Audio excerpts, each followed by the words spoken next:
Assalamualaikum warahmatullahi wabarakatuh. Sebelumnya perkenalkan, saya Muhammad Aziz Hamijaya dengan NPM 2408260262. Pada kesempatan kali ini saya akan mempresentasikan mind map dengan judul anti-lipidemik dalam blok endokrin, metabolisme, dan nutrisi.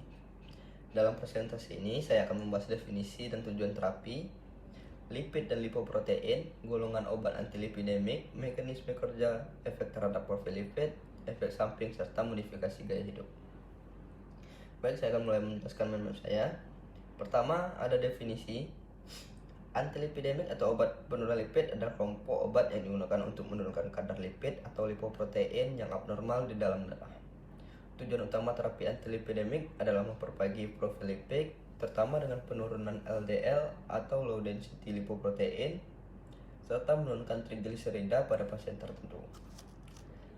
Hal ini penting karena peningkatan LDL dan lipid dapat berkontribusi terhadap proses aterosklerosis yang selanjutnya meningkatkan risiko penyakit kardiovaskular seperti penyakit jantung koroner dan stroke.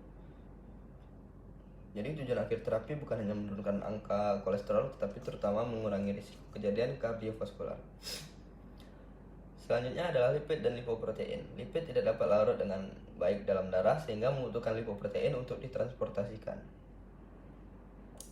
Beberapa lipoprotein yang penting antara lain LDL, HDL, VLDL, IDL, dan kilomikron. Yang pertama adalah LDL atau low density lipoprotein, yang sering juga disebut sebagai kolesterol jahat karena kadar LDL yang tinggi berkaitan dengan peningkatan risiko aterosklerosis. Selanjutnya adalah HDL atau high density lipoprotein, yang mana sering juga disebut sebagai kolesterol baik karena berperan dalam transport kolesterol dari jaringan perifer kembali ke hati.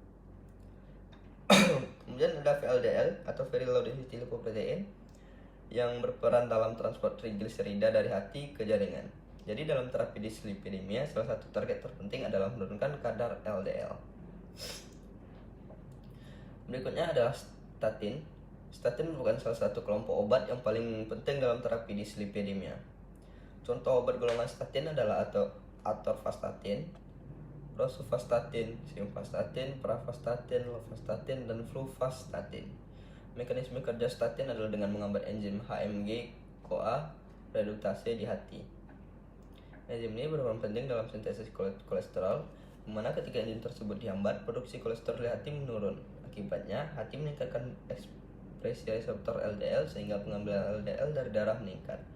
Hasil akhirnya adalah penurunan kadar LDL dalam darah, yang mana statin juga dapat memberikan sedikit penurunan trigliserida dan sedikit meningkatkan HDL.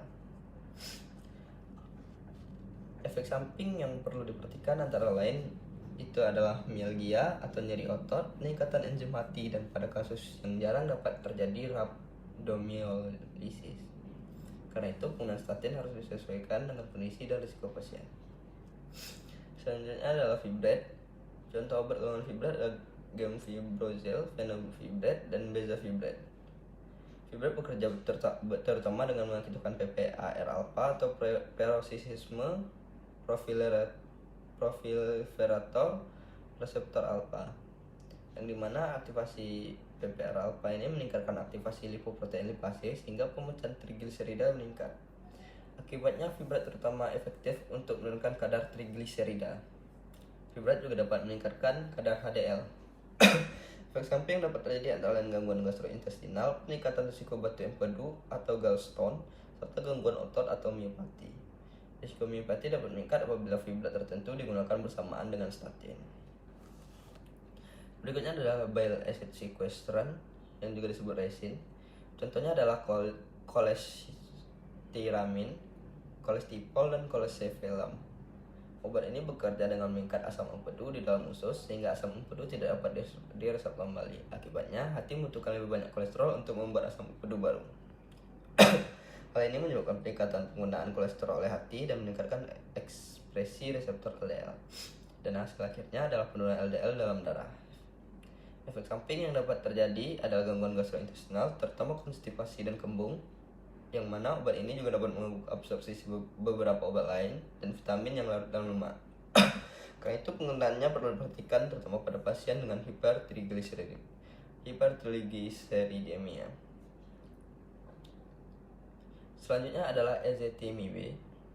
Ezetimibe merupakan obat yang bekerja dengan cara menghambat absorpsi kolesterol di usus. Secara khusus, ezetimibe menghambat transfer NPC1L1 pada brush border usus. Akibatnya, absorpsi kolesterol dari makanan dan empedu berkurang. Dan hal ini menyebabkan penurunan jumlah kolesterol yang masuk ke hati dan meningkatkan pengambilan LDL dari sirkulasi. Ezetimibe terutama digunakan untuk menurunkan LDL, yang mana obat ini dapat digunakan sebagai terapi tambahan ketika target LDL belum tercapai dengan statin atau ketika pasien tidak dapat menggunakan statin dengan dosis yang optimal.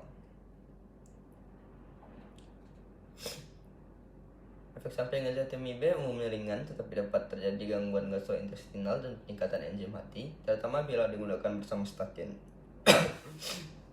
Selanjutnya adalah PCSK9 inhibitor. Contoh obatnya adalah alirocumab dan evolocumab, yang dimana PCSK9 ini merupakan protein yang dapat menyebabkan degradasi reseptor LDL di hati. Jika PCSK9 dihambat, jumlah reseptor LDL di permukaan hepatosit menjadi lebih banyak. Akibatnya, hati dapat mengambil lebih banyak LDL dari dalam darah. Dengan demikian, kadar LDL dapat turun secara signifikan. Berikutnya adalah niacin atau vitamin B3. Niacin dapat menurunkan produksi VLDL di hati sehingga dapat menyebabkan penurunan LDL dan trigliserida serta peningkatan HDL. Namun, dalam praktik klinis modern, penggunaan niacin sebagai terapi rutin untuk menurunkan risiko kardiovaskular sudah jauh lebih terbatas dibandingkan statin dan obat penurun lipid lainnya. Efek samping yang khas dari niacin adalah flushing, yaitu kemerahan dan rasa panas pada kulit. Selain itu dapat terjadi pruritus, gangguan gastrointestinal, peningkatan enzim hati, serta peningkatan kadar asam urat pada beberapa pasien. Oleh karena itu, penggunaan niacin harus mempertimbangkan manfaat dan risiko pada masing-masing pasien. Selanjutnya adalah omega 3 fatty acid. Contoh yang digunakan dalam terapi adalah EPA atau eicosapentaenoic acid dan DHA atau docosahexaenoic acid, di mana omega 3 ini terutama digunakan untuk membantu menurunkan kadar trigliserida. Obat atau sediaan omega 3 tertentu menurunkan produksi trigliserida dan VLDL di hati serta meningkatkan pembersihan trigliserida dari sirkulasi. Efek samping yang dapat terjadi antara lain visi aftertaste, gangguan gastrointestinal, dan pada dosis tertentu perlu diperhatikan pula risiko perdarahan terutama pada pasien yang menggunakan obat yang mempengaruhi pembukaan darah. Selain terapi farmakologis, modifikasi gaya hidup merupakan bagian penting dalam pengelolaan dislipidemia. Pasien dianjurkan menerapkan pola makan sehat, terutama dengan mengurangi lemak jenuh dan lemak trans, serta memperbanyak makanan berserat. Selain itu, pasien dianjurkan melakukan aktivitas fisik secara teratur, menjaga atau mencapai berat badan yang sehat juga penting. Pasien yang merokok dianjurkan untuk berhenti merokok, konsumsi alkohol juga perlu dibatasi sesuai kondisi pasien. Jadi, obat antilipidemik ini sebaiknya tidak berdiri sendiri, tapi dikombinasi juga dengan perubahan gaya hidup yang sesuai. Jadi sebagai kesimpulan, antilipidemik ini merupakan kelompok obat yang digunakan untuk memperbaiki kadar lipid dalam darah dan menurunkan risiko penyakit kardiovaskular aterosklerosis. Dengan pendekatan yang tepat, kadar lipid dapat dikontrol dan risiko komplikasi kardiovaskular juga dapat dikurangi. Berikutnya, referensi yang saya gunakan dalam penyusunan menu ini bisa teman-teman lihat di bawah. Itu ada Brunton LL Hill dan Pharmacological Basis of Therapy dan yang lain-lainnya. Mungkin demikian presentasi map saya mengenai antilipidemik. Semoga presentasi ini dapat memberikan pemahaman mengenai pengertian, target terapi, mekanisme kerja, golongan obat, efek samping, serta pentingnya modifikasi gaya hidup dalam pengelolaan gangguan lipid. Terima kasih atas perhatian yang diberikan. Saya tutup. Wassalamualaikum warahmatullahi wabarakatuh.